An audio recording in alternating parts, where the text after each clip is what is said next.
please turn the music off. I've done this before. Thank you. Oh, Adrien. It's really interesting. There's a certain type of actor. They're able to sort of osmotically absorb the world around them in such an amazing way and to sort of then sublimate it and turn it into these great performances. But they cannot read a moment. They cannot read a room. And I just thought, oh God, you've thrown the gum already. Please let's do a quick and, slightly self-deprecating speech. But he told us, it's been so hard for me. It's like, okay, you won an Oscar in your first nomination and now you've won another, okay? I know from people who've worked with him, whatever, he talked all the time during a lot of that middle period about, how it's not like it used to be and how things aren't how they were before for him.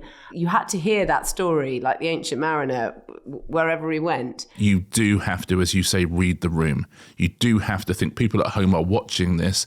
If I do a speech that bangs on and is self-regarding, that's very, very hard for people to sit through.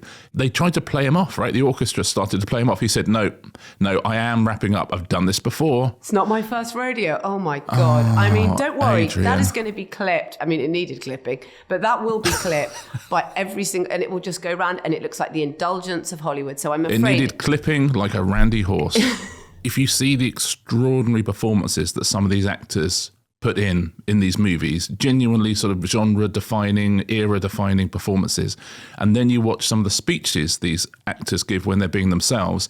I think what it means is that the absolute top Oscar of all should be the Screenwriter's Oscar. It should be the last one. You're so right. It should be the writing one. You're so right. But they're so used, the Adrien Brodys of this world, and listen, we're not picking on him. Well done, Adrien Brody. That's all good. But yeah, don't worry, he's got an Oscar. They're so used to being on a massive screen saying incredible things and making people cry, but not something that they wrote. And crying from being moved rather than wishing it would stop.